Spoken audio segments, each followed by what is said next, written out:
गणेश चतुर्थी का पर्व बड़े ही धूमधाम और उत्साह के साथ मनाया जाता है। जगह जगह गणेश जी की स्थापना भी की जाती है और हमारे साथ इस वक्त मौजूद हैं पंडित सौरभ तिवारी। हम उनसे सीधी बातचीत करते हैं किस तरह से गणेश जी की स्थापना करें, क्या शुभ मुहूर्त रहेगा गणेश जी की स्थापना करने का, किस तरह से विधि विधान से गणेश जी की स्थापना करें। जी पंडित जी, किस तरह से स्थापना करें गणेश जी की, क्या मुहूर्त रहेगा, कब मुहूर्त है? भाद्रपद शुक्ल पक्ष की चतुर्थी को गणेश चौथ के नाम से जाना जाता है और संपूर्ण विश्व में सभी सनातन धर्म के अनुयायी भगवान गणेश जी की विधि विधान से पूजा अर्चना करते हैं, उनका जो है उत्सव मनाते हैं। और इसी क्रम में इस वर्ष भी गणेश उत्सव बड़ी ही धूमधाम से मनाया जाएगा। 18 तारीख को गणेश चौथ की शुरुआत दोपहर से हो जाएगी और जो 19 तारीख को भी गणेश जी को रखा जाएगा। गणेश जी के पूजन का विधान विभिन्न प्रकार से हमारे शास्त्रों में वर्णित हुआ है और अनेकानेक प्रकार से भगवान गणेश जी की पूजा अर्चना की जा सकती है। सर्वप्रथम यदि हम घर पे यदि गणेश जी की पूजन करते हैं तो कलश को विधिवत स्थापित करें। यदि हो सके तो आचार्य को बुला करके ही पूजन को करवाना चाहिए और यदि ऐसा नहीं करते हैं तो यदि स्वयं करने में सक्षम है तो कलश को स्थापित करें, विधिवत नवग्रह को स्थापित करें और भगवान गणेश जी का विधिवत पंचोपचार विधि से, षोडशोपचार विधि से, जैसा भी हो सकता है उनका पूजन करना चाहिए। कितने दिन की स्थापना होती है गणेश जी भगवान की, फिर किस तरह से उनकी पूजा अर्चना करनी पड़ती है उसको लेकर के? भगवान गणेश जी की स्थापना भाद्रपद शुक्ल पक्ष की चतुर्थी की होती है और यह जो है लगातार 10 दिनों तक चतुर्दशी के दिन यानी अनंत चौदस जिस दिन होती है उस दिन जो है हवन पूजन के साथ भगवान गणेश जी का विसर्जन होता है।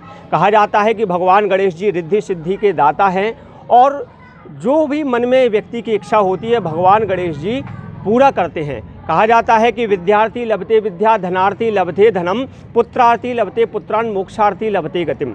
जो व्यक्ति गणेश जी की आराधना करता है, जिनको धन की कामना होती है उनको धन प्राप्त होता है, जिनको विद्या की कामना होती है उनको विद्या प्राप्त होती है, जिनको संतान की कामना होती है भगवान उनकी कामना पूर्ण करते हैं और जिनको मोक्ष की कामना होती है उनको भगवान गणेश जी की आराधना से मोक्ष भी प्राप्त होता है। गणेश अथर्व शीर्ष में भी बताया गया है कि भगवान गणेश जी को मोदक यानी जिनको लड्डू भी कहा जाता है तो मोदक और दूर्वा अत्यधिक प्रिय बताए गए हैं।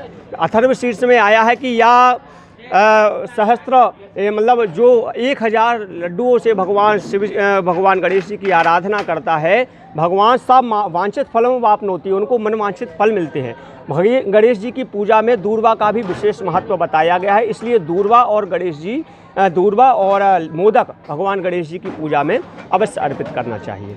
गणेश जी किस चीज़ का सबसे ज़्यादा प्रसाद को वो करते हैं, पसंद करते हैं, जो जैसा कहा जाता है?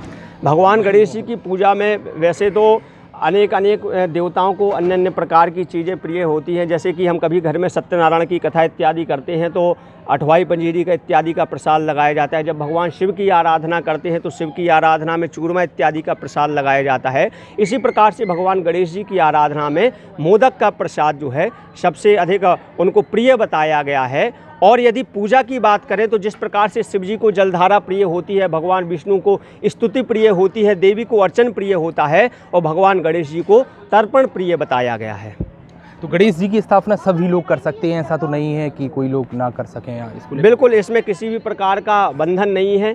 कोई भी व्यक्ति हो शुद्धता के साथ में गणेश जी का जो है विधिवत पूजन करके विधिवत उनकी स्थापना कर सकता है, विधिवत उनकी आराधना अर्चन इत्यादि कर सकता है और तत्पश्चात चतुर्दशी वाले दिन हवन पूजन करके उनका जो है श्रद्धा के साथ आदर भाव के साथ विसर्जन कर सकते हैं। कहाँ श्रद्धालु स्थापना करें? अपने घर में भी यानी स्थापित करें या मंदिर में करें या फिर कहीं अन्य और जगह कोई मंदिर?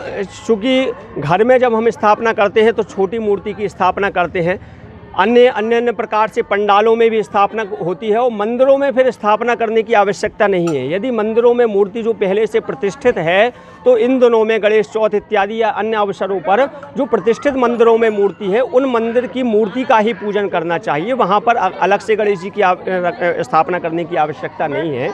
यदि घर पर रखते हैं या पंडालों में रखते हैं तो उनको जो है पूजन करके तत्पश्चात विसर्जन करना चाहिए। एक आपकी तरफ से आखिरी जानना चाहेंगे कि जो लोग गणेश जी की स्थापना कर रहे हैं, जो भक्त हैं, उनके लिए आपका कोई संदेश है क्या? मैं तो यही संदेश देना चाहूँगा कि सभी सनातन धर्म के अनुयायी प्रतिदिन भगवान की आराधना जैसे भी हो, जिस प्रकार से भी हो, वो करना चाहिए। चाहे भले ही हम एक लोटा जल चढ़ाएं भगवान को या सूर्य को अर्घ दें, या फिर कम से कम हो सके तो मंदिर प्रतिदिन जाने का जो है प्रयास करना चाहिए। और जैसे भी हो अपने धर्म के लिए, समाज के लिए और अच्छे से अच्छे कर्म व्यक्ति को करना चाहिए। तो बड़े ही उत्साह के साथ लोगों ने गणेश जी की स्थापना का कार्य शुभारंभ कर दिया है और हमारे साथ थे पंडित सौरभ तिवारी, जिन्होंने पूरी विधि विधान से आपको जानकारी दी है। पेपर टाइम के लिए संजय अवस्थी, छतरपुर।